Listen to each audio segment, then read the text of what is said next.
Morning does not break here. It seeps milk pale along the Bosphorus, then pearl, then a quiet gold that slides over domes and tiled roofs without making a rumor of itself.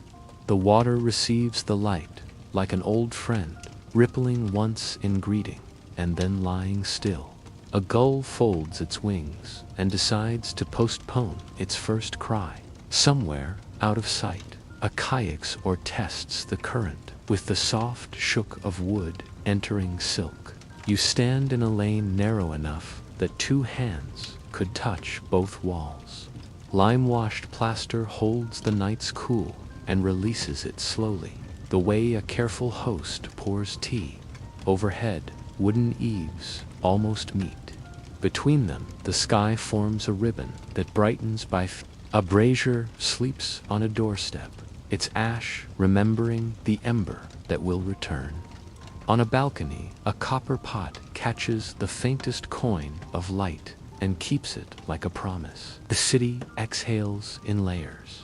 First, the breath of oven's flatbread waking to heat, dough rising into confidence. Then the breath of water, Bosphorus air, with its soft salt, its faint rumor of distant pine.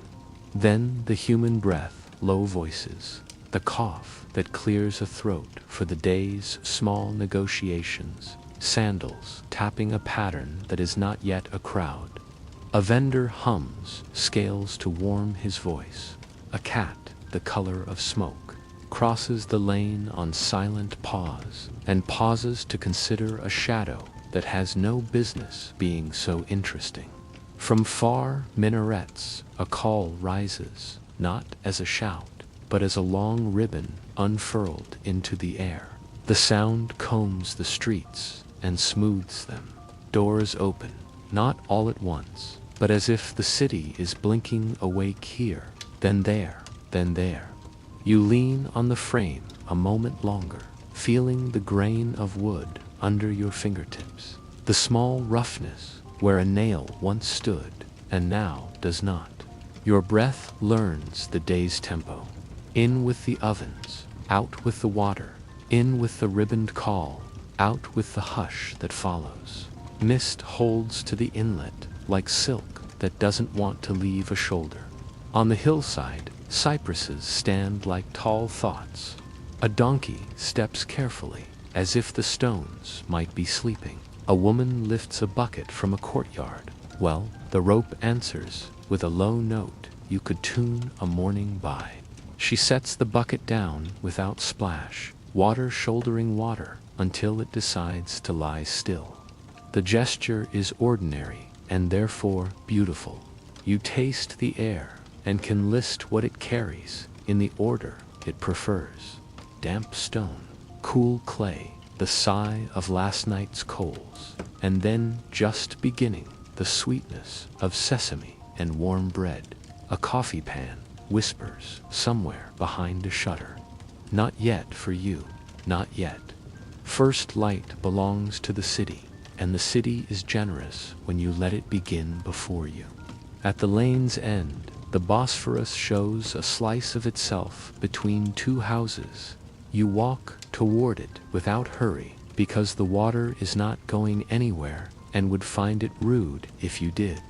A fisherman in a felt cap checks a line he set from the quay before dawn. He finds nothing dramatic, which is exactly what he hoped for. Drama makes poor breakfast. He nods once in your direction, not to you exactly, but to the fact of being neighbors. Over your shoulder, the baker throws a wooden peel and draws it back. The oven blushes. Round loaves come forward like shy moons, and thin breads stretch themselves into morning. The peel clicks against the lip once, twice a metronome, more trustworthy than bells. The sound joins others, a far hammer from the coppersmiths of the bazaar warming their wrists, a splash where a boy has discovered that cold water on the face makes courage, the feathery whisper of a broom convincing dust to become a future garden.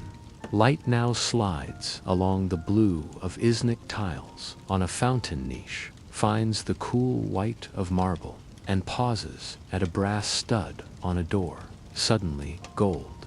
You do not chase the light, you let it arrive. It paints the rim of a bowl, left to dry on a sill, and deepens the green inside a fig leaf above a courtyard wall.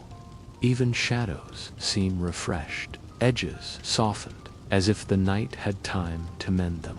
A caique passes close enough for you to see the oarlock wrapped in worn leather, the careful repair where wood met insistence and chose to remain wood. The rower keeps his face toward Galata, where scaffolds and warehouses gather mourning like coin. He does not look at you because he does not need to. In a city this intimate, attention is given in small, exact portions and never wasted. You tilt your head and count the new sounds added since you woke. The second baker's peal, the donkey's iron ring touching a post, a shutter bar lifted, then laid gently against plaster, the faint, tinny cheer of a seller testing his brass cups with a thumbnail ting the note of well-fired metal. Nothing loud, everything necessary. The lane's first warmth reaches your ankles, climbing as sun finds the stones. You step back into your own doorway, and the threshold greets you with that little change in temperature that means you belong to both worlds, the lane and the room, without having to choose. The reed curtain lifts a little, though there is no wind you can see. Certain places learn to breathe from their people. You close your eyes and listen one last time before the house gets your hands. The Bosphorus breathes a long, patient inhale, a longer, more patient exhale. Istanbul answers with pastry breath, with copper breath, with prayer breath, with market breath, not yet started, but soon. The day has asked you a question without words. Will you carry your share gently? You nod a yes. The city cannot see, but will feel. When you open your eyes, the light has turned from pearl to thin honey. It lays itself across your table like a cloth. You turn toward the hearth. Behind you, the water widens, taking the sky into itself, as if folding laundry. Ahead of you, the room waits to become warm and useful.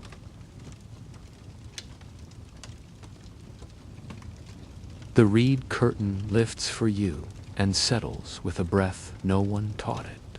Inside, the room offers its calm, the way a palm offers water held, not clutched. Lime-washed walls keep the nights cool in their thickness, releasing it slowly so the morning can begin polite. Ceiling beams, dark with age, run the length of the room like quiet thoughts. A wooden lattice at the window combs the light into thin ribbons that lie across a kilim's stripes and make them look newly woven. Your mat knows the shape of your sleep. The kilim knows where your heel turns when you stand. In the corner, a cedar chest keeps the smell of itself as a kind of reassurance. Iron hinges do their work without announcing it. On the lowest shelf, a small line of bowls considers itself a procession plain earthenware, one blue-white glaze that catches even the shy light and returns it. A copper ewer and a shallow basin wait near the threshold, the pair that begin most days and forgive the days that begin without them. You take the ewer by its throat and feel the cool clay memory in the water it holds. The basin's hammered surface has learned to be a mirror when asked. This morning it chooses to be a pond.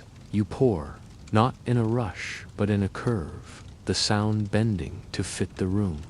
A low ring when copper answers water, then a hush. Hands first, then face, temples, brow. The back of the neck, where sleep sometimes lingers longer than it should. The towel is coarse and clean, a cotton that tells the skin to wake without using force. When you hang it back on its peg, It hangs the way good habits hang, useful, available, unremarkable. The brazier mangle keeps yesterday's ash as if saving a story you didn't finish. You nestle 3 coals into the gray, lay a twist of kindling, and give one small breath, not a command, a suggestion. Ember finds ember. A thread of orange becomes a thought, then a sentence. The smoke leaves by the window lattice as if it has always known the grammar. Heat grows the way trust grows, slowly, then suddenly enough that you notice. A sesve waits on a hook by the wall, copper dulled by use and shined by fingers where it matters. You set it near the coals with water only, to warm the idea of coffee rather than its fact. First, bread. The city likes its sequences. A small clay pot of milk rests in the brazier's shadow. If it warms at all this morning, it will be by accident, and accidents like that are kindly ones. You turn the kilima hand's width, so a new edge will meet the late sun. Small adjustments make later hours gentler. From beneath the chest, you draw the sofa cloth linen, scrubbed thin in the good way, with a stitched border that never learned to curl. You spread it on the low wooden table without laying a single dish yet. The cloth by itself is already half the promise. On the wall, a wooden shelf with a lip keeps order from getting ideas above itself. A small jar of olives, a little glass for salt, a wafer of honey, darkened by the jar's amber memory, these wait without performing. A fig dried last summer reclines in its paper, pretending to be heavier than it is. Cheese under a cloth keeps its shape. You press it with a thumb, and it presses back, agreeable. All of this will become breakfast, but not within this breath. The house likes to walk to the table, not arrive at a run. There is a place near the door where borrowed things live until they go home. Today it holds a neighbor's small copper pan, polished the way people polish what isn't theirs. You touch its rim to remind yourself of the errand 2 doors down, the kind of promise that keeps a street tied quietly together. Beside it lies a coil of cord for binding the baker's paper-wrapped loaves. It stays because you always return with more bread than you planned for. And this is a habit the room has learned to make space for. You sweep not because the floor is truly dusty, but because sweeping is a form of counting of time, of blessings, of the places where feet belong. The broom whispers toward the threshold, and the dust becomes light for a heartbeat, then becomes soil again just outside. You tip the smallest sip of water across the door as wooden sill, so the threshold can drink, and remember, it is a living line. Outside becoming inside, inside becoming outside, neither offended by the exchange. Light thickens by a shade. It finds the brass studs in the chest's banding and turns them to coins. It makes a bright square on the table that would scald a careless palm and warn it kindly. Through the lattice, the Bosphorus blinks in thin strips, more suggestion than sight, but suggestion is enough. You listen for the city's breath ovens, copper hammers, the long ribbon of calling hand. The room listens with you, like a second pair of lungs. You reach for the water jar, testy hand. Enjoy the wait before you pour. Clay cool is different from morning cool. It begins at the wrist and travels. A map your body knows well. The cup lane, chipped beak, comes noble when it does its job. You drink half and leave half. The remainder on the sill mirrors a skewed piece of sky through the lattice, a small blue you are in charge of. On a peg hangs a pestimol, narrow and striped, its cotton threads slightly twisted by yesterday's wash. You fold it once more neatly than necessary. The hamam is for later, if coin and time agree. If not, the ewer and basin are a small hamam that never says no. Either way, you will enter the day clean, which is a kind of armor, softer than metal and harder to dent. The brazier asks for attention with a little crickle, nothing dramatic. You answer by moving the sesve finger s-width closer and setting a pan where bread will meet heat long enough to remember the oven. Somewhere behind the wall, a neighbor laughs, stops, and says hush to her own echo. A cat outside performs an inventory of a sun-warmed step and concludes everything is in order. You accept their findings as if stamped and signed.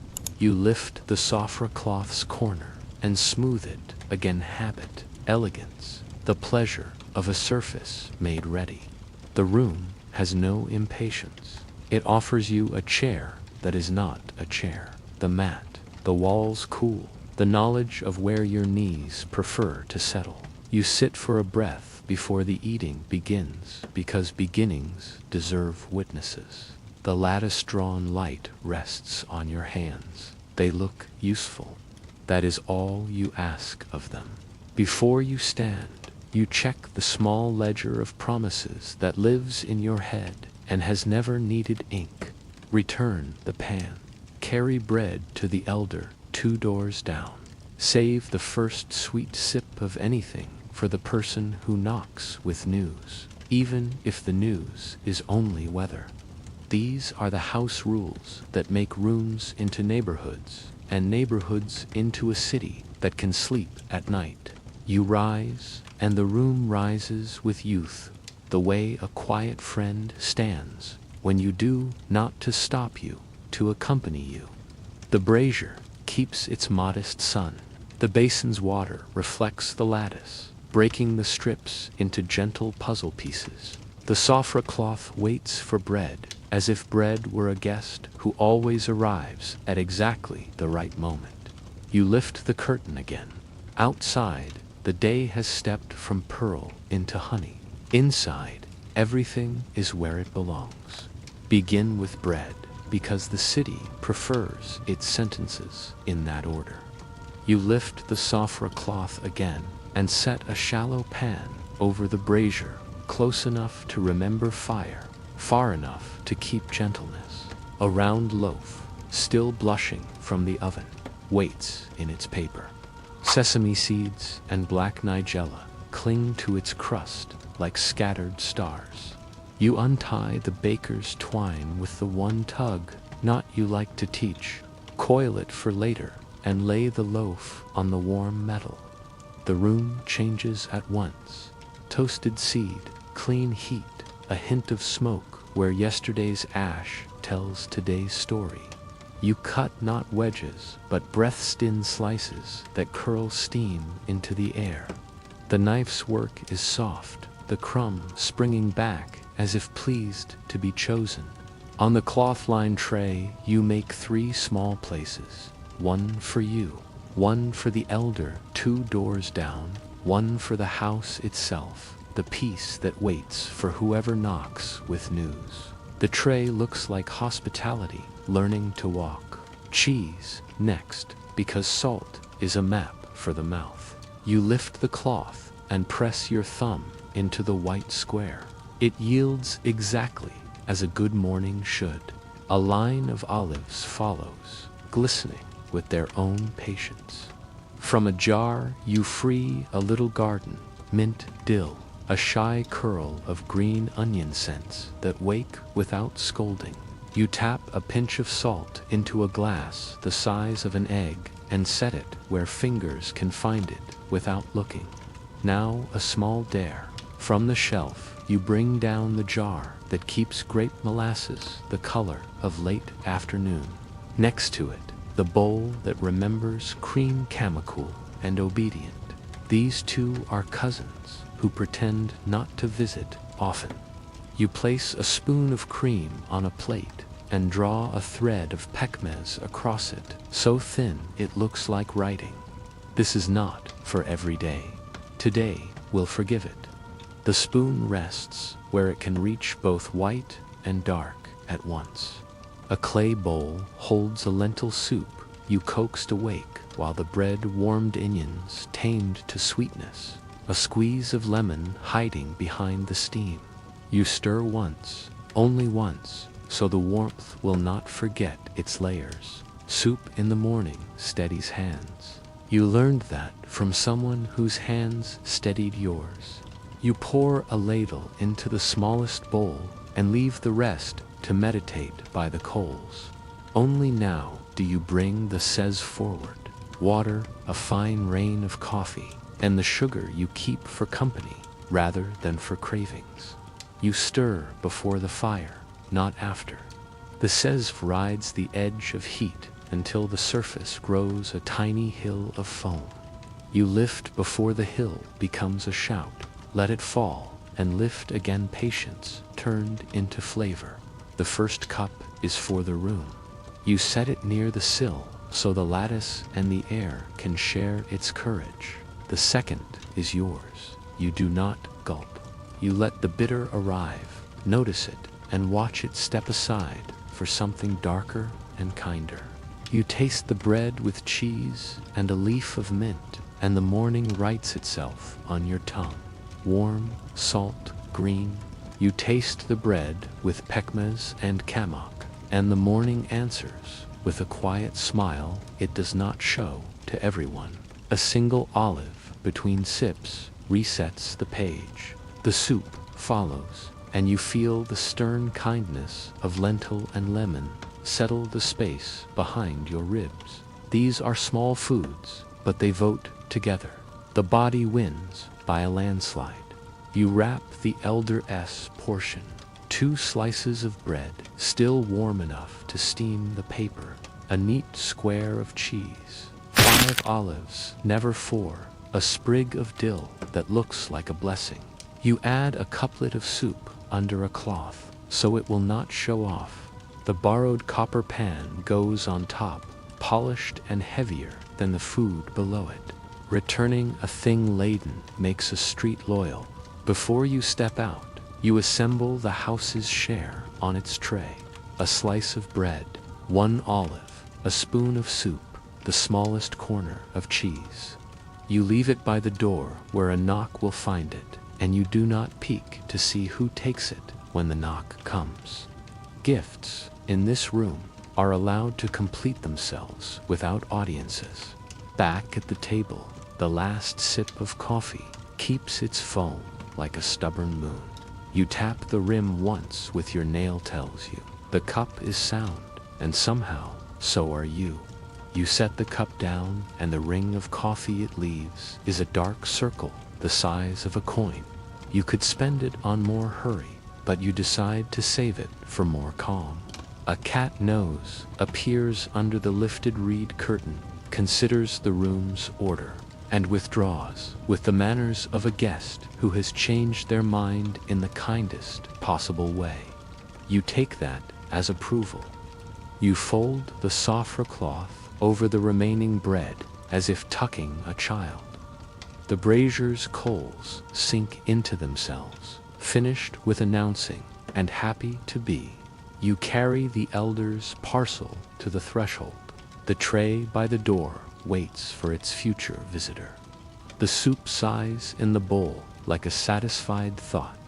On the shelf, the jar of pekmez closes with a sound that might be gratitude. The kamak returns to its cool corner, pretending it never came out to play. Begin by letting purpose choose your feet. You lift the elder's parcel, tuck the polished copper pan on top, and step into the lane. The door 2 houses down opens before your knuckles reach it a hand. A thanks, a blessing said in a voice that has learned to be light. The pan returns to its home, brighter than it left. Promises travel quickly on short streets. Work waits where sound already knows your name. Today it is the coppersmith's first. Their quarter wakes with a soft constellation of taps not, a clamor, a pattern, tap tap, breathe, tap tap, breathe. You enter beneath a sign, blackened by years of coal, and sea benches arranged like lines of a poem. Sheets of copper lean against a wall that has learned to reflect daylight without glare. Tools rest where hands can find them by memory alone. Planishing hammers, wooden mallets, stakes that rise from stumps like patient trees. You take your place at a low anvil polished to a mirror by other people's days. The bowl in your lap is already a bowl, but not yet itself. You hold it to your ear, the way a mother holds a baby near her cheek, listening for what it wants to become. Then the rhythm. Wrist lifts, hammer falls. The copper answers with a small, round note. You turn the piece a finger's width after each pair of taps.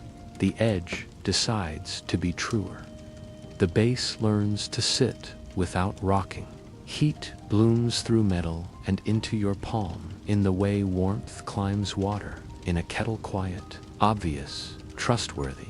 Across the room, a boy works the bellows, the leather sighing like a sleeping animal. The coal bed glows, low orange, then high, then low again, under his measured persuasion. On the next bench, a man with shoulders like door lintels chisels a lip into a pan with a tool so sharp it speaks only in whispers. Between benches, a bowl of water receives quenched work with a kiss that barely breaks the surface. No one shouts. When you need help, you wait for the end of a line and the beginning of the next. Then you ask, and the answer arrives in the length of a breath. Mid-morning, you shift trades without changing tempos. The weaver's alley smells of thread and soap and the faint courage of dye. A backstrap loom is tied to a post at the doorway, the strap circling the waist of a woman who talks to a child while the shuttle flies. You help wind a skein, the color of Bosphorus, shallows green, folding into blue, as if the water had learned to be yarn. The shuttle's pass sets your lungs again. Inhale, lift, exhale, send. Inhale, lift, exhale, send. Pattern is not decoration here. It is a way for time to leave something behind when it goes. You carry a bundle for the bookbinders next their shop, cool, smelling of paste and leather without offense, and paper stacked in patient towers. A man with ink on his fingers, like faint tattoos, grinds soot and gum Arabic into water until black becomes a liquid with intention. He tests it with a hair-thin reed on a piece of scrap, a forever dark line blooming where the reed pauses. He nods once, satisfied, and you feel the nod land in your chest, as if it belonged to your own work. Outside, the market begins to tune itself. Mortar take up their parts. Sesame becoming tahini with a bass thud. Herbs surrendering to pestles with a higher poke-poke that smells like afternoons. Coffee beans learning darkness in a pan that turns and turns until they are brave enough to be ground. A rope maker steps backward along the lane, twisting 3 strands into one, singing under his breath so his hands will remember to keep the tension cousin close, not brother tight. You walk the length of his rope with him, keeping stray feet from learning to trip. When he finishes, the rope lies on his arm like a well-behaved snake. A porterhamel passes with a wooden frame on his back, stacked with parcels tied in a language of knots. You sidestep as the street taught you and relieve him of the top bundle for the width of 3 doorways. He says a word that means both thank you and may your legs never tire, and you return the bundle when the slope grows kinder. Help here is measured, so no one's pride has to work overtime. When the light grows decisive, you return to the smith's to finish what morning began. The bowl feels truer in the hand now. You burnish the surface with a polished stone. Small circles nested inside larger ones until light learns to travel evenly across the curve. A thin border receives a pattern sharp, then soft, a chain of leaves that looks carved but was only persuaded. You dip, kiss, lift. Water lets the hot metal forget its temper. Steam writes a brief letter on your wrist and disappears. In the shade by the door, you cool your own hands. Clay cup, 2 swallows of water, the second slower than the first. Across the alley, a baker's runner rests a moment, basket on hip, then sprints again, trailed by a ribbon of sesame smell. A cat judges everyone from a windowsill and finds most of you acceptable. Far off, a boatman calls a single word 3 times, each time softer, each time truer. The city keeps time without clocks when work remembers its songs. You carry the finished bowl to the master's table. He turns it once, twice, runs a thumbnail along the lip, then taps the base with a knuckle and hears the note he was listening for. He marks the inside with a stamp the size of a lintel. Not your name, not his, the streets. Things made here belong to here first. Owners come after. Before the midday pause, you cross to the spicemen to trade a handful of dill from your morning plate for a finger's worth of ground sumac, a lemon dark sparkle that turns boiled grain honest. The merchant smiles at the fairness of it. He wraps the gift in paper, already scented with stories, and tucks it into your palm. For when the day needs a small decision to go right, he says. Or he doesn't say it, and you hear it anyway. Back through the quarter, hammers continue their constellation. Tap, tap, breathe.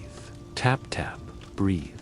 You fall into step with a carrier taking a stack of newly tinned pots toward the bazaar. When he pauses to adjust the rope, you watch how the knot holds weight without fear and secretly teach your own fingers the shape. Learning here is mostly watching with the part of your eyes that lives in your hands. At your bench, you nest the new bowl inside a larger one that once taught you what roundness means. They fit as if remembering a long conversation. You wrap both in cloth, not to hide them, but to remind yourself they will have new rooms soon.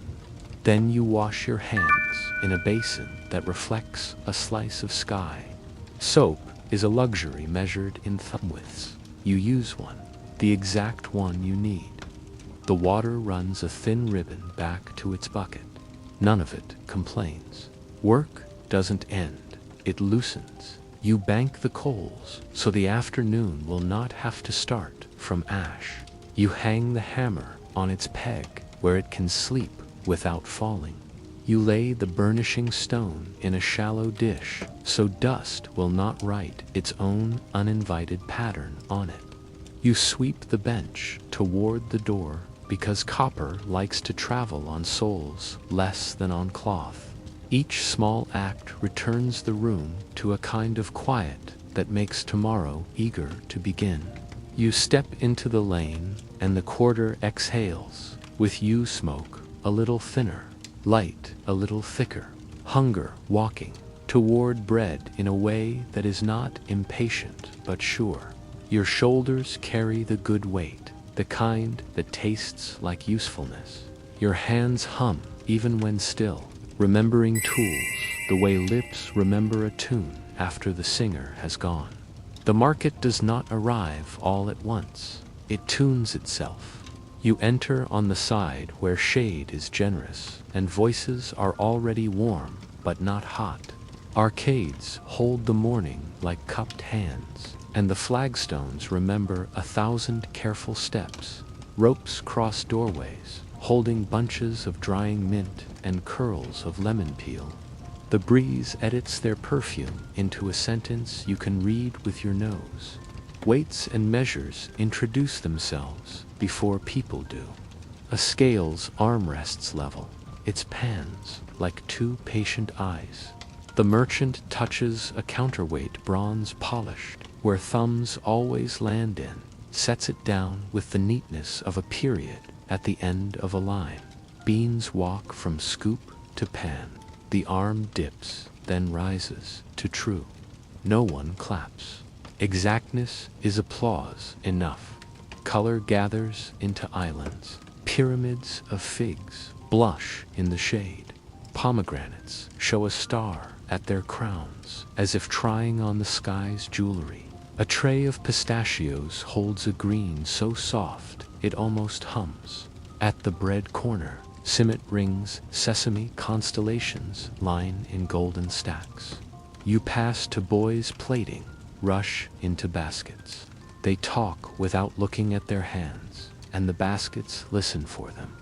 You set your wrapped copper bowl with the Master S stamp on a cloth in front of the tinman, who bought it yesterday with his eyes and needed the morning to convince his purse. He picks it up the way birds pick up twigs, sure, but gentle, then runs a thumbnail along the lip.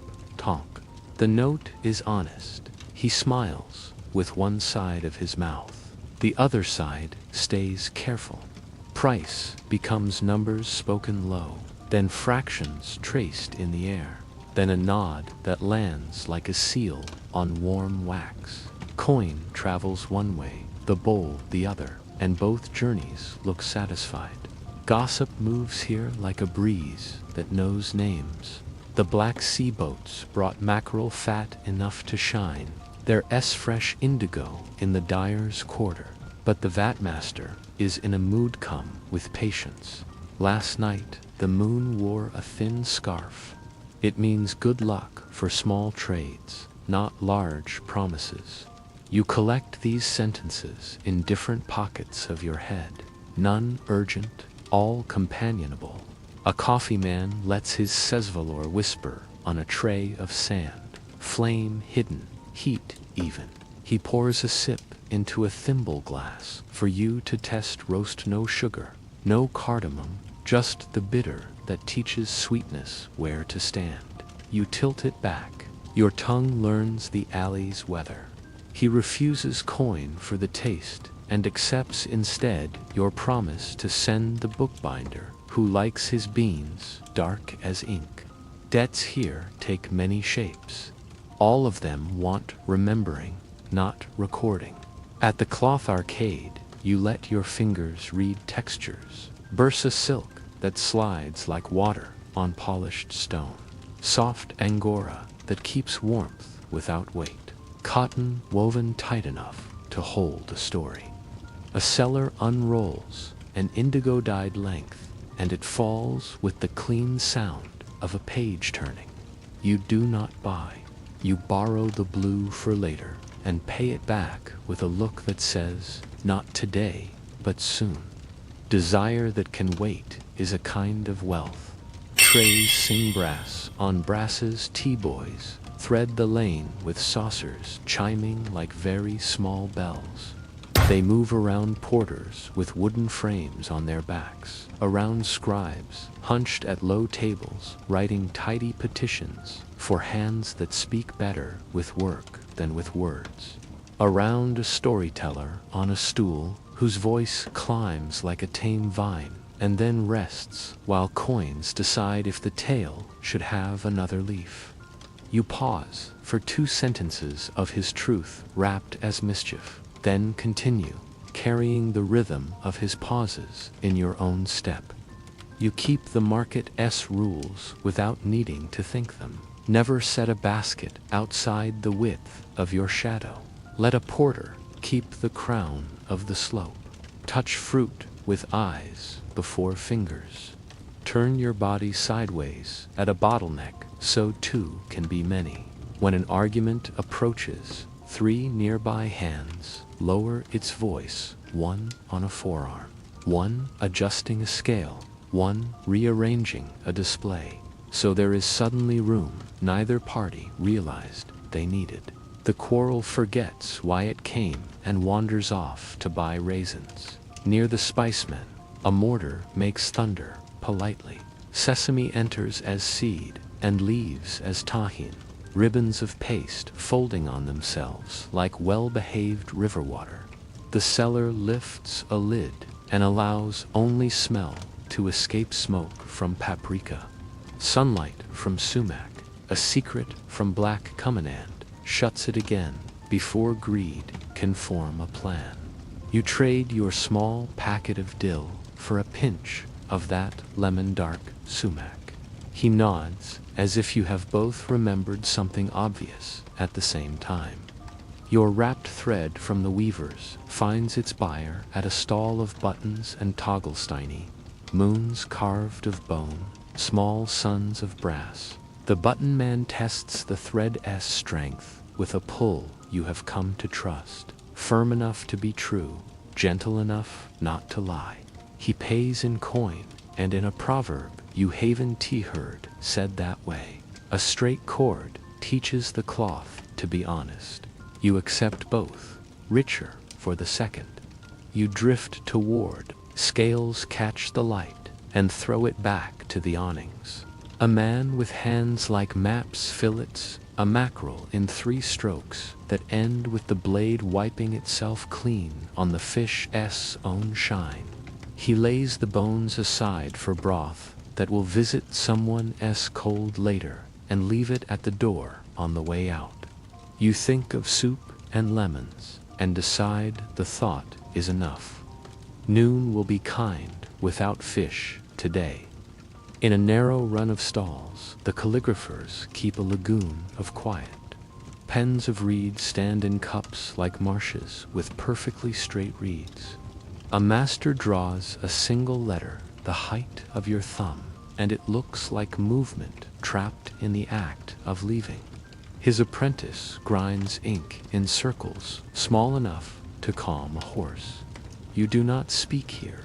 You take the hush into your chest and let it tell your ribs how to hold themselves with respect.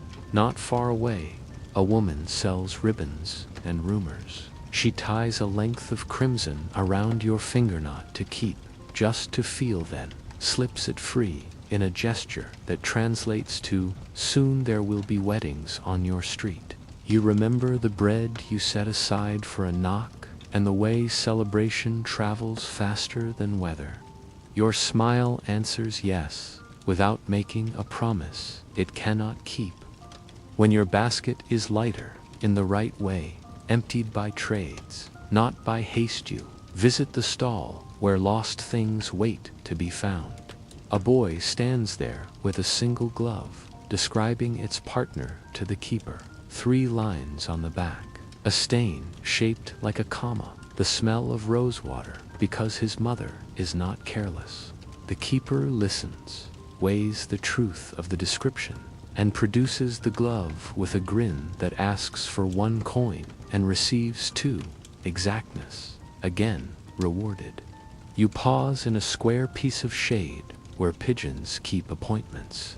A storyteller finishes a line and passes his bowl. You drop in a coin, and the bowl sounds like approval when the metal finds metal. A tea boy sets a glass near your hand unasked, and therefore exactly wanted. You drink, and the glass leaves a damp circle on the bench, one more harmless mark in a city that knows how to be marked without being scarred. As you turn toward home, you complete the errand the house wrote on your palm. A small coil of cord for the bread wraps, a twist of salt, a square of paper strong enough to cradle tomorrow's sweets if tomorrow chooses to be generous. The market lets you go like a tide, releasing a boat-no drama, just a backward stroke of the oar and the understanding that you will return when the moon asks. You pass the coffee man again. He raises his brows. Did you send the bookbinder? You nod toward the alley where ink dries in patient lines, and he salutes with his spoon as if the day were a friend who had kept an appointment. A cat escorts you to the lane's mouth and dismisses you with a blink that is somehow kind. Ritual begins where bargaining ends, when hands are empty enough to hold meaning. You turn from the bazaar's soft current and follow a quieter one through an arch where the air smells of stone kept cool on purpose. In the courtyard, a fountain catervaans peaks in small syllables. Water lifts, spills, gathers, and does it again, the way patience repeats itself until it becomes a kind of music. Marble benches remember many mornings. Brass spigots shine at the point's touch chooses most. You sit, not to perform anything grand, only to meet the afternoon with water. Hands first, cool over warm. Wrists remembering circles. Face next, cheeks, brow. The place at the back of the neck where worry likes to tie its knot. Forearms learn the same lesson flow. Pause, flow. The water carries dust away without making a speech about it. Drops fall to stone. Stone gives them back to the pool. The pool returns them to the fountain's voice. You breathe to that meter pour, still square breaths that belong to both body and courtyard. Around the edges, other small devotions happen without announcement. A man straightens a prayer rug by its fringe and then steps away because the shadow is kinder 2 minutes later. An old woman presses 3 dates into a child's palm and taps the child's wrist as if tapping memory itself. Share. Somewhere inside, a voice recites a line that has crossed centuries to be here.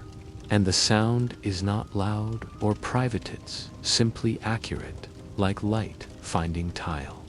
You tip a sip of rosewater from a brass ewer into your palm knot to perfume yourself for others, only to tell your own breath it can walk softly. On a low shelf, a wooden box for offerings keeps its mouth modestly open. You let a coin slip from your fingers to wood toka, small syllable. That means, I accept what I have. Please let it pass through me, cleanly. No one looks. Coins and water share the trait of being best when moved. The street outside remembers you gently. You carry that quiet back through the lane where vines make shade out of their own ambition and swallows write invisible letters between eaves. At your door, the reed curtain lifts and lowers as if it, too, learned to breathe at the fountain. Inside, the room waits in the posture that says, ready without asking now. The brazier keeps a memory of orange under its ash as a kindness you can choose to accept. You choose it. A chip of Udadark, no bigger than a fingernail, finds a cradle on the coal. Smoke rises as a single thought, thin, aromatic, disciplined. It learns the roof beams, makes a quiet bridge to the window lattice, disappears where light thins.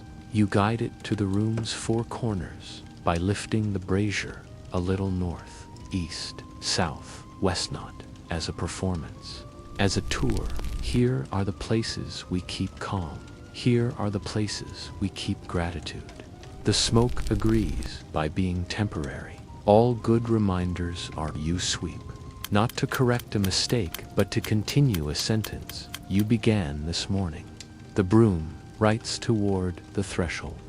Dust becomes light, then soil. The door learns, again, how to hold both worlds. The strip of basil on the sill receives a spoon of water and answers by looking suddenly younger. A small triangle of cloth muska hangs above the jam where you tied it years ago. You straighten its string with 2 fingers and let it be what it has always been for you. A folded wish you, Dante, need to read aloud.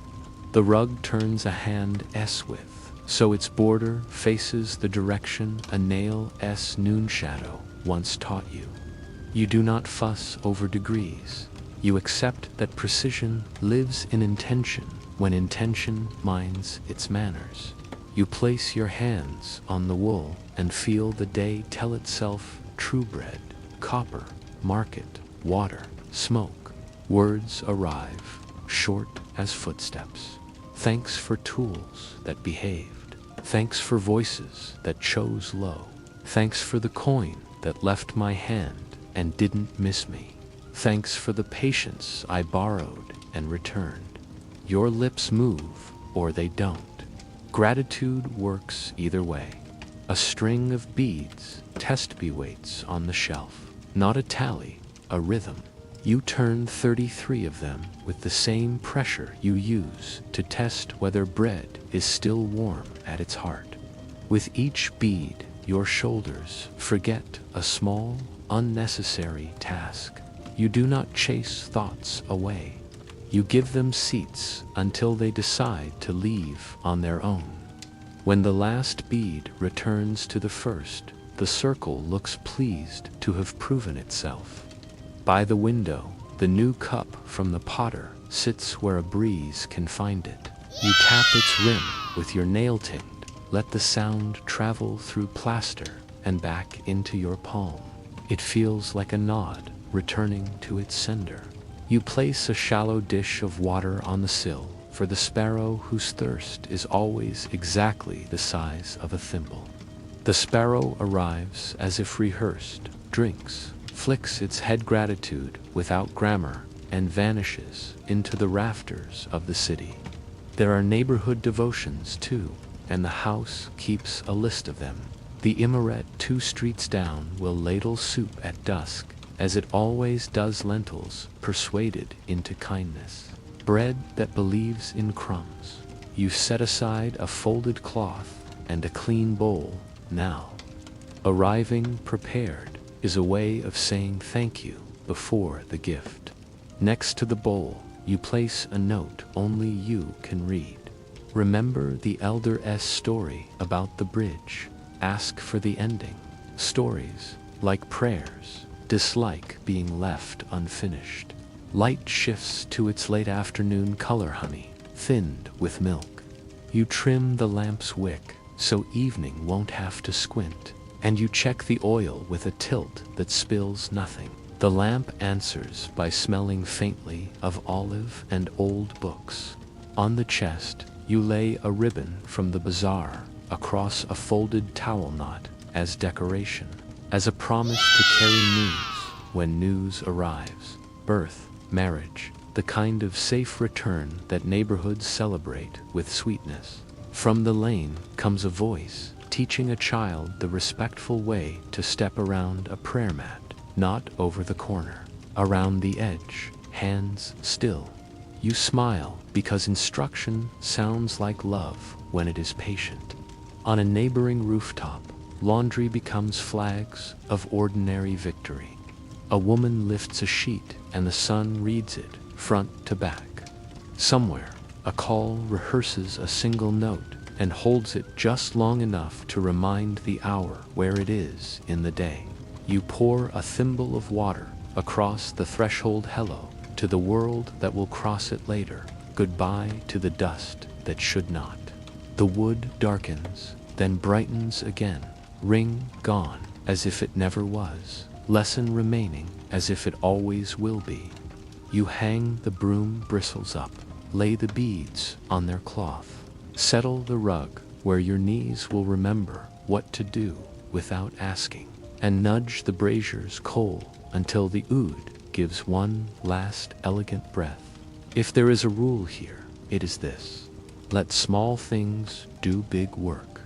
A coin in a quiet box, a bead in a quiet hand, a sip of rose in a quiet palm, a thread of smoke making the room one room. You do not need thunder to be moved. You need repetition that has learned to be tender. Evening will bring its own words, sun calls braided across water, lamps answering like stars, ladles tapping bowls in the emirat's shade. For now, the room is a held note, and you are the breath that holds it. You stand, you touch the muska once more, you smooth the rug's fringe. You turn down the reed curtain to welcome, but later. Care begins with warmth. You fold a pestimol under your arm, tuck a small cake of olive oil soap into a pouch, and slip wooden clogs over your feet so water will not argue with leather. The hammam door is lower than pride. You bow without thinking and step into a changing hall where light is taught to be kind-filtered through latticed windows, broken into coins that dance on wood and tile. A fountain speaks in the center. Up, over, down, repeat. Benches remember many afternoons. You set your bundle beside a brass basin and let the room check your pace. It approves. Inside the warm room, the air has shapes, soft, round, steady. Marble keeps a memory of sun and gives it back generously. You sit on a step while your skin learns the new weather. First the cheeks, then shoulders, then the small, stubborn place between the shoulder blades. Breath lengthens. A bowl of water lifted from a marble kurna glows for a second before it cools. You pour it over your wrists, then your neck, letting the stream find its path like a sentence finding its period. The attendant's hands are professional and unhurried. A keys coarse but courteous traces the map of your day and erases what no longer needs carrying. Not a scrape, a smoothing. Old air lets go. Skin remembers being young enough to forget. On the Gebek talk in the center, warmth climbs into muscle the way tea climbs into cold fingers. Your head empties without effort. The soap comes next green and clean, and in the attendant's bowl, it rises into a thick, cool foam that looks like milk practicing to be cloud. Foam meets shoulders, back, calves. The scent is olive, leaf, a little memory of laundry on a line. Rinsing happens in small chapters. Each bowlful closes a page. You move to the ilaklak, the temperate room, where benches invite a pause between heat and world. A boy in soft steps brings a thimble glass of tamarind sherbet. It tastes like red fruit and forgiveness, teaching the mouth to recognize cool again. Somewhere, a bucket kisses a stone-lipped tokand. The sound makes you drowsy. This place is medicine by arrangement, not by instruction. When you leave, your skin feels slightly larger from all the good air it learned to hold. The lane outside has its own clinic, the adder's shop, half apothecary, half grammar of sense. Jars stand shoulder to shoulder, fennel, anise, sumac, mint labels, written in neat hands that prefer clarity over flourish. Tiny scales wait with their leaf-shaped pans. The adder knows the tilt of your head that means stiff shoulders, a fair day's work. He mixes an almond-sized pinch of ground nigella with honey the way patience likes it, tells you to touch it to the tongue when the wind in your chest forgets its manners. For the voice, he spoons quince seeds into a cup and pours warm water over them.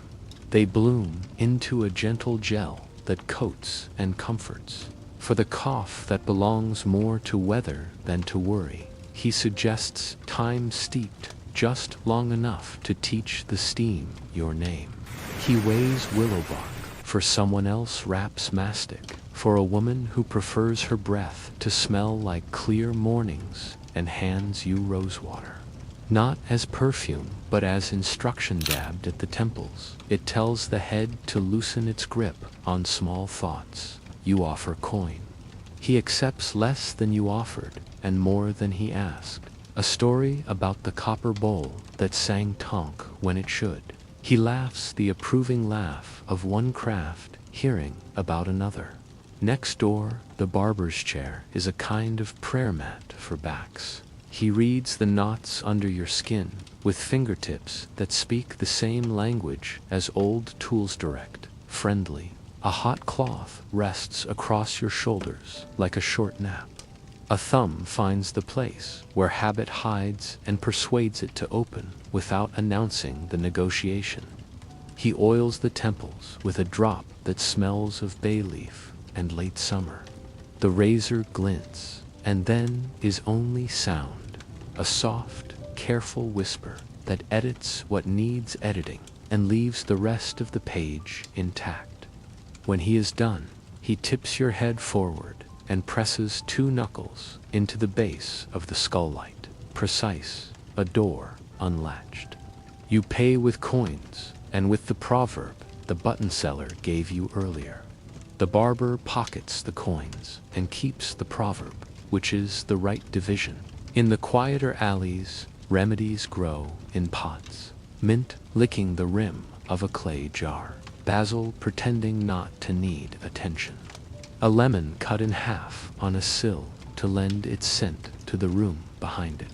You buy a twist of dried linden from a woman who ties her bundles with thread the color of rain. She instructs you, with 2 fingers and no words, to steep, not boil. Her stall also sells small muslin sachets of ground sumac, just enough to make water a patient gargle when the throat forgets kindness. You take one for later. Care here is a braid, hamam steam, barber hands, adder jars, and the neighbor who swears by onion gently warmed in a cloth for aches that argue without injury.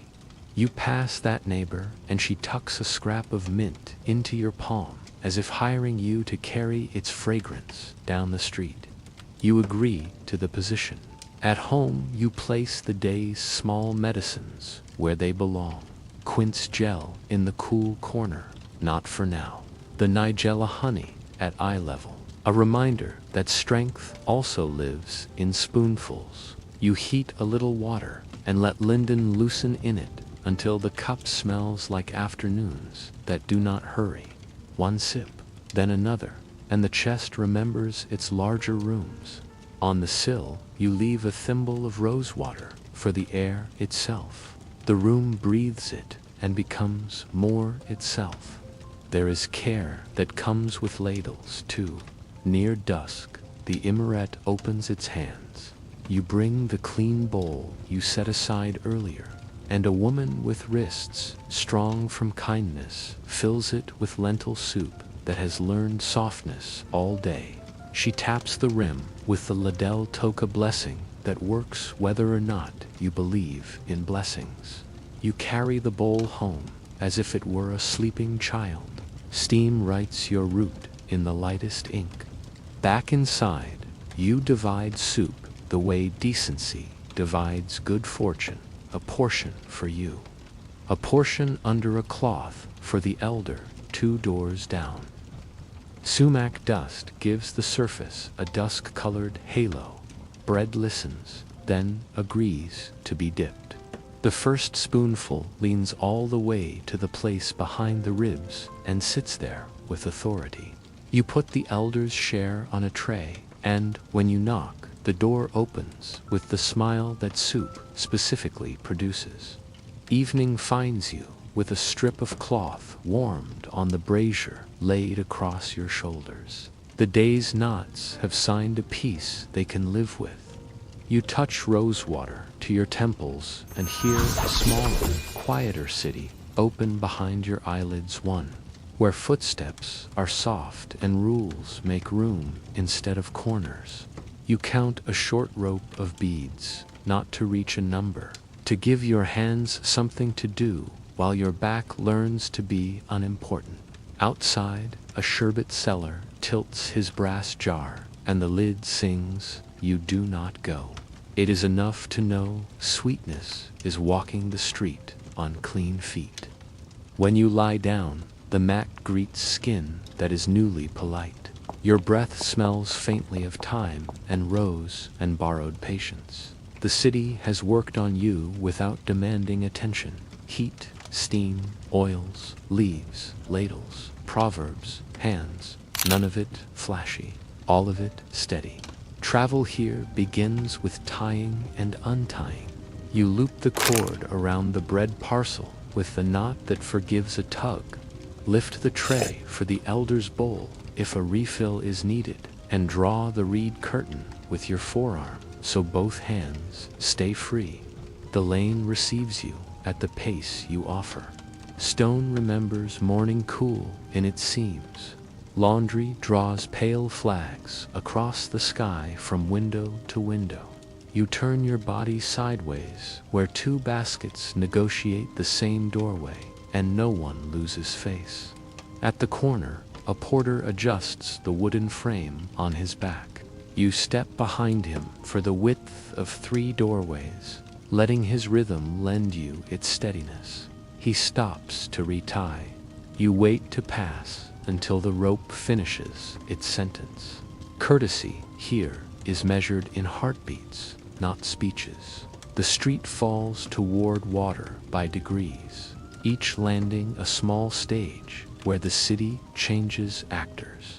A boy practices the one tug, not on a post, and looks pleased when the rope answers with that soft SHFF of agreement. 2 women trade news in thread lengths. Sen elbow to a wrist is a promise. 3 wrists and a palm is a delivery date. A cat patrols the sun like a priest of warmth, blessing each patch with a blink. Iskeltha peers mells of wet wood and iron rings that remember every rope that ever learned them. You read the water before you read the cue, wind from the north. Then the chop will point its little teeth that way, and boats will bob like yes-no heads, current lazy. The crossing will draw itself in a straight, polite line. You lean on the post where shade keeps its appointment, and let the scene sort you into your place, not first, not last, somewhere exact enough to feel designed. Boats arrive shoulder to shoulder, their bows tapping the timbers like polite knocks. Each kayak names its work by paint worn thin at the oarlocks. You choose the one whose rope lies coiled like a sleeping snake, and whose oar blades have been taught to enter the water like compliments. The boatman does not call. He looks, counts, and raises a palm at the number that means balanced. People in front step in. You remain the weight that keeps the pier from tilting. When it is your turn, you place 1 foot low, 1 hand light, and your body learns again what wood teaching water feels like. Waiting continues on the water, but it is the sideways kind that feels like moving.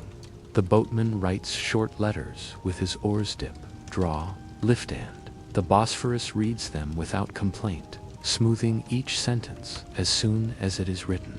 Your fellow passengers practice the etiquette of eyes, out toward domes and hills, down toward wake, rarely at one another, unless there is a Nita child's drifting scarf, a jar that wants a steadier lap, a question about whether this is the right landing for a cousin's shop.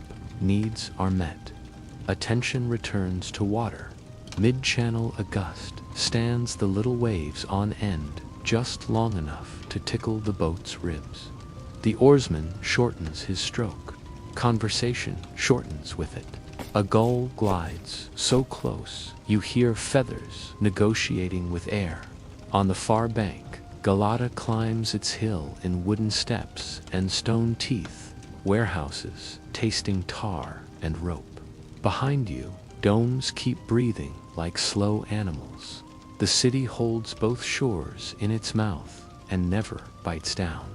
You land with a hush of hull against plank. The rope meets the ring. The knot shows its trick.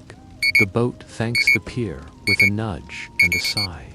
You pay into a palm that smells of sun and oak and say the single word that means both grace and go with care. The word is common enough to be invisible and therefore strong. Streets on this side choose steeper thoughts. You let a porter keep the crown of the slope rule, spoken nowhere and obeyed everywhere. Stairs break the hill into reasonable arguments. Between them, landings offer benches with dents already shaped like tired hips. You borrow 1 dent for the length of a fig and 2 swallows from your water cup.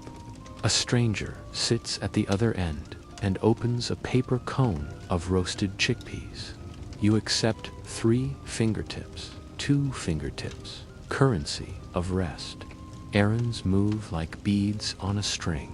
A letter to the ledger keeper, who writes numbers as if they were prayers. A glance at a spice shop where indigo shadows the jars. A coil of cord from a sailmaker whose knots no wind. Each place asks for your patience and pays it back with a small, exact thing. A stamp, a nod, a coil that gentles under your thumb. You are not collecting trophies, you are completing shapes. When the hour turns from bright to bright with edges, you put your errands into reverse. Waiting now looks like a line at the Bazahane, where sour grain drink steadies those whose throats have argued with dust. The ladler knows who has coin and who has news, and measures both correctly. You take a sip, find citrine and earth, and return the cup to the tray so someone else's hand can learn its weight. Waiting also looks like the pause at a narrow where 2 laden donkeys consider each other's opinions. The man on the uphill side steps back first, the man below thanks second. Both animals pass with the dignity of small bridges. Back at the pier, the wind has changed its handwriting. Boats bump hello to their neighbors, and then practice stillness. A mother teaches a child the law of planks. Step at the joins, not the gaps. Let your toe listen before your heel insists. You watch the lesson complete itself, feel unneeded, and are glad. The queue writes itself again. Elders near the shade, bundles near their owners. Loudness discovering it has no work here. You let to pass who seem late to something that matters, and take whatever place the tide leaves for you. Crossing home, the water chooses another color, the blue-green of leaf veins. The oars count the city's pulse. A fisherman in a smaller craft lifts a net, finds more shimmer than meat, and smiles, because shimmer pays in its own coin. The eye relaxes. The day agrees to continue. Near the middle, the boatman rests his oars across his knees and wipes his brow with the back of one wrist. The boat drifts a finger's width. No one minds. Drifting belongs to a rival as much as rowing does. You hit your own pier with the same modest kiss. The ring remembers your rope. Your feet remember the seam in the second plank.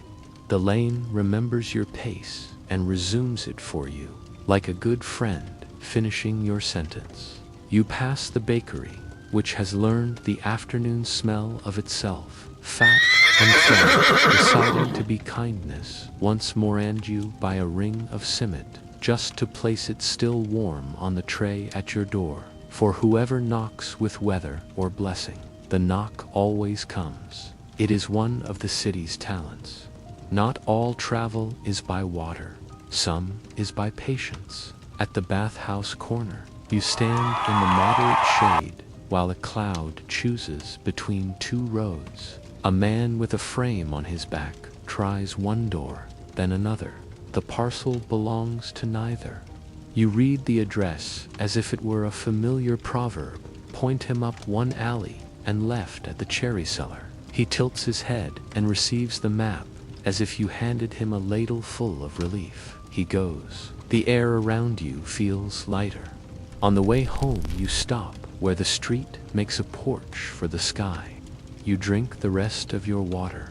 The cup leaves a damp ring that fades. Rings teach that waiting should leave little behind.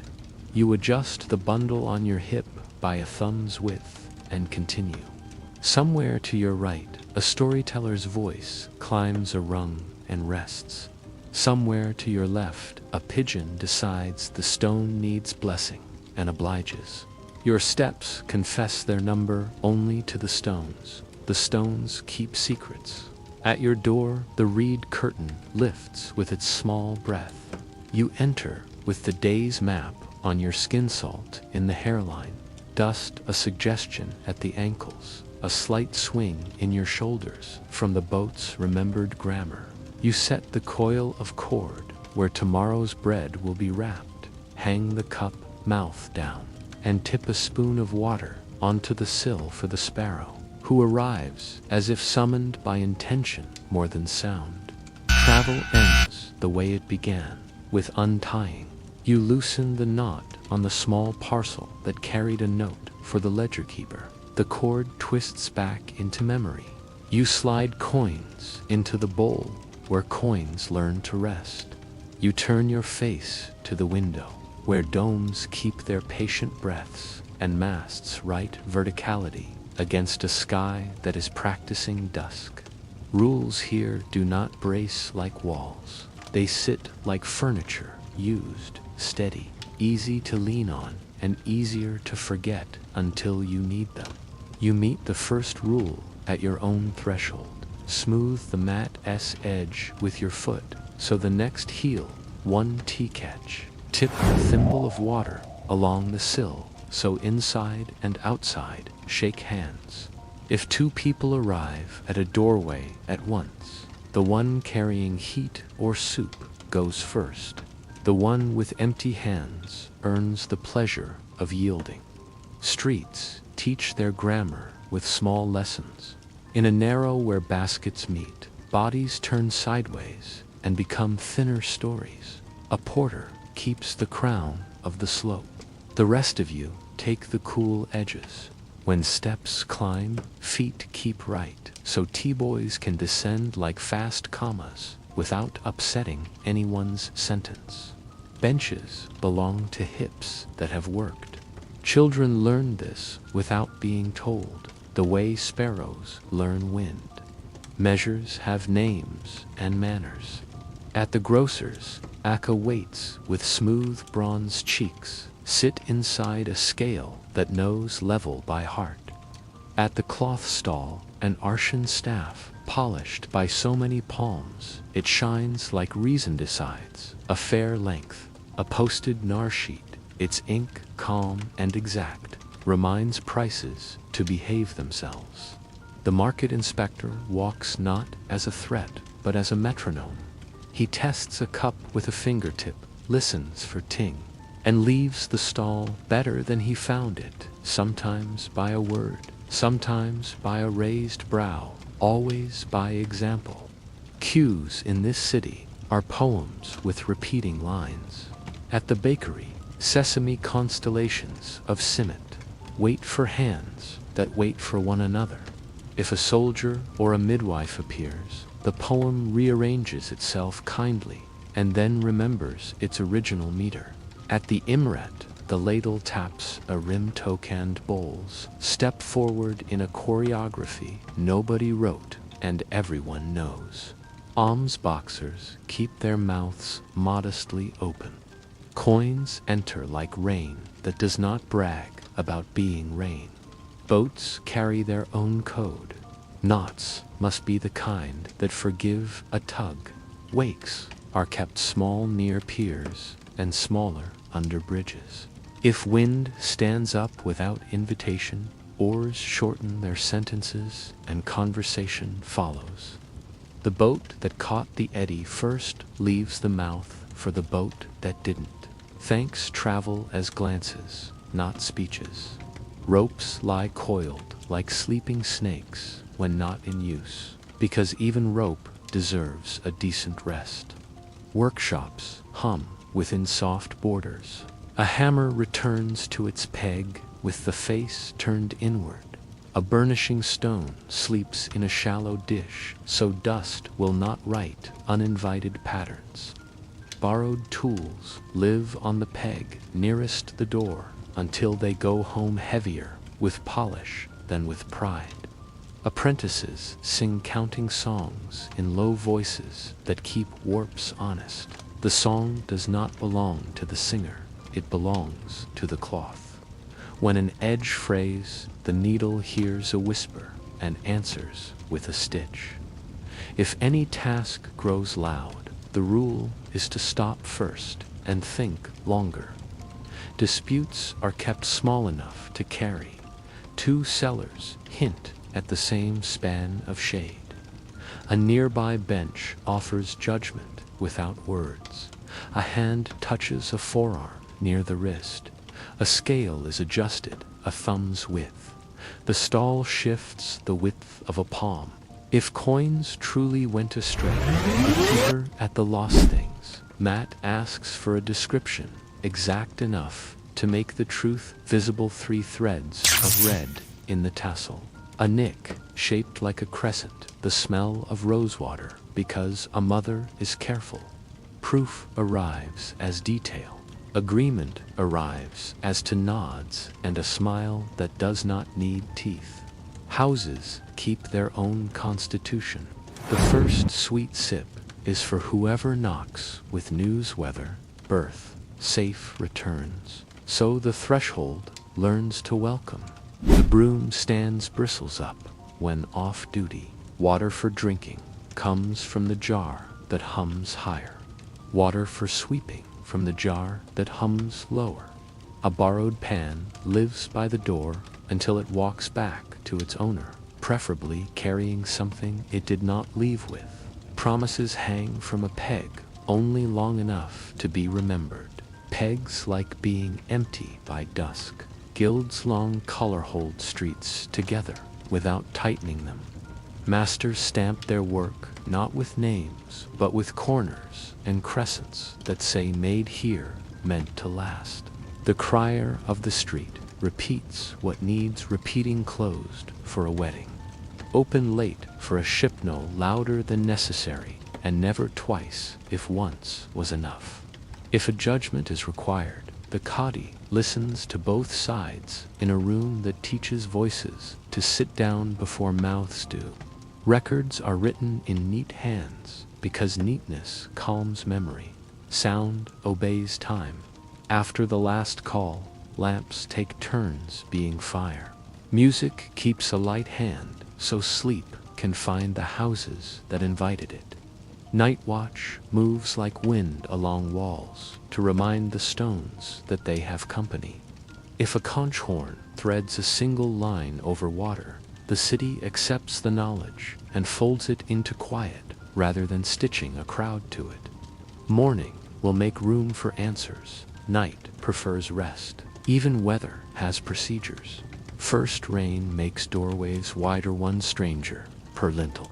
Floors accept a clean ring near the threshold without complaint. Sandals stand in pairs like polite guests. Laundry comes down like flags that have finished their parade. The street becomes a canal for a brief and orderly hour, and then it becomes a street again, none the worse, all the wiser.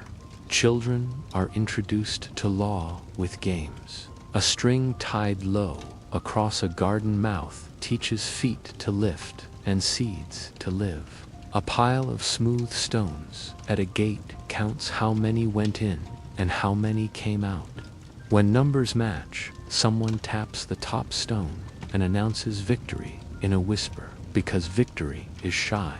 Proverbs are lent rather than owned. If you borrow one, you return it, still useful. These are not rules that bruise.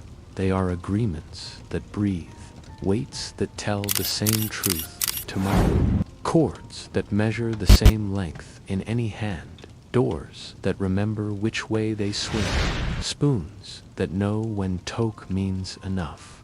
You can feel the pattern in your shoulders when a line moves without scolding, in your fingers when the right jar answers by sound, in your feet when a bridge shares shade equally with those who pass under it. Evening folds the city the way careful hands fold a cloth edge to edge, corner to corner until domes hold the last gold-like bowls turned skyward. You walk the upper gardens where cypresses stand like quiet doormen and fig leaves make their own shade. Through plane trees you glimpse a world that arranges softness into rule.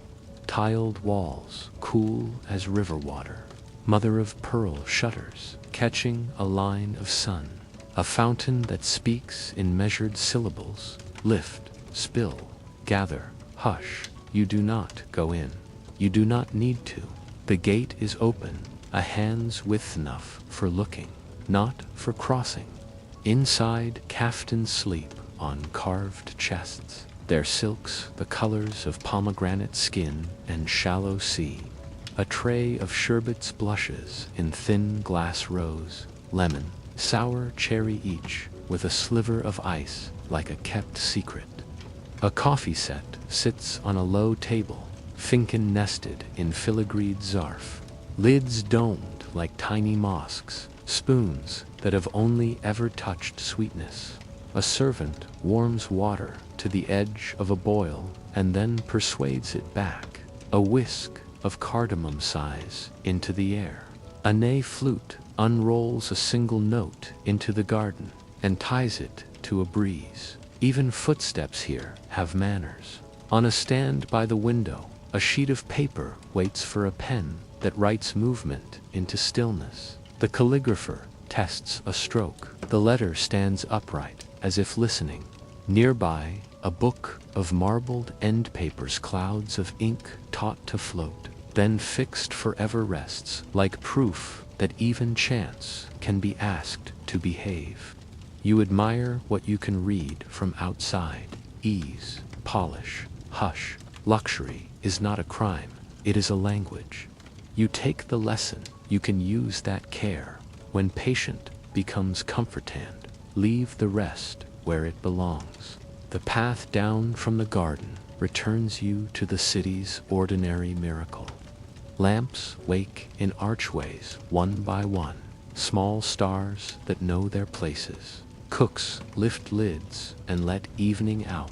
Cinnamon on rice, sumac on onion, steam with opinions. A storyteller on a stoop folds his day-est tale around its last knot and smiles at the bowl that collects its pay-to coins. A fig, a promise. You carry the market's quiet back through lanes that have learned your step.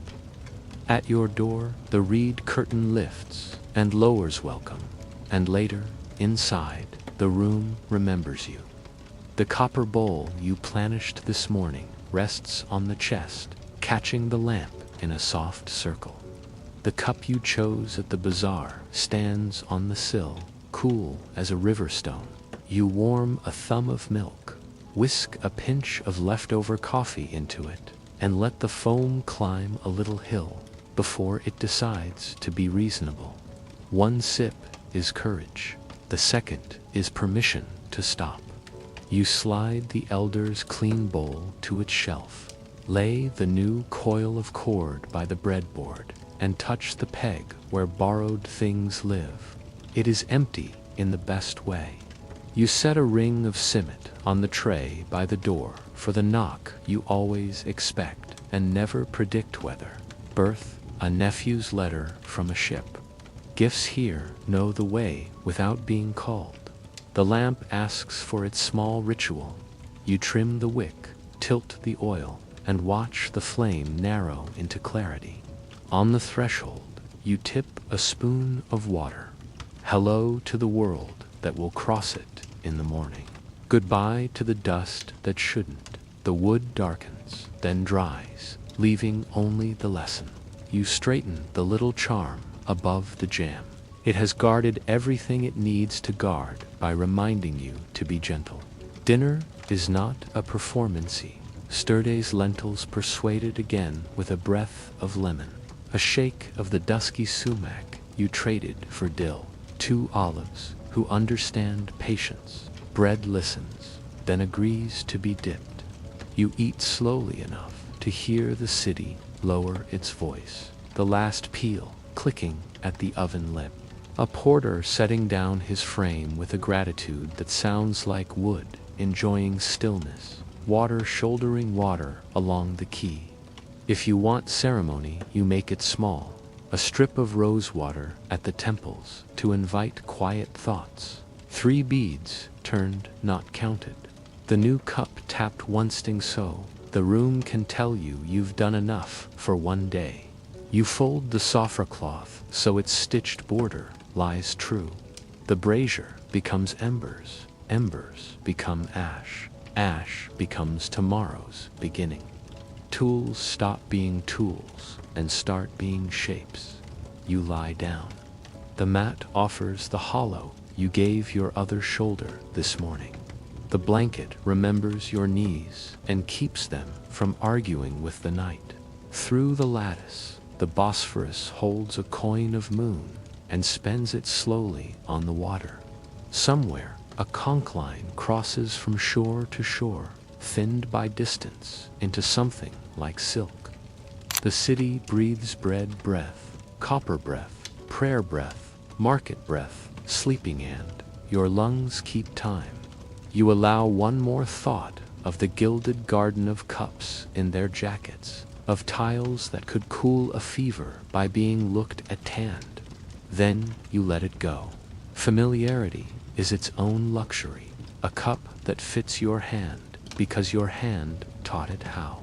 A lamp that knows your favorite light, a threshold that recognizes your feet. Comfort speaks many dialects, and they all understand rest. You lower the reed curtain to the height that means welcome tomorrow. The room finishes its sentence. A small crack in the wall, staying politely the same. A tray waiting for a knock. A coil of cord shaped like readiness. Sleep sees that everything is where it belongs and enters without knocking. It will be the same as yesterday, and that is a comfort.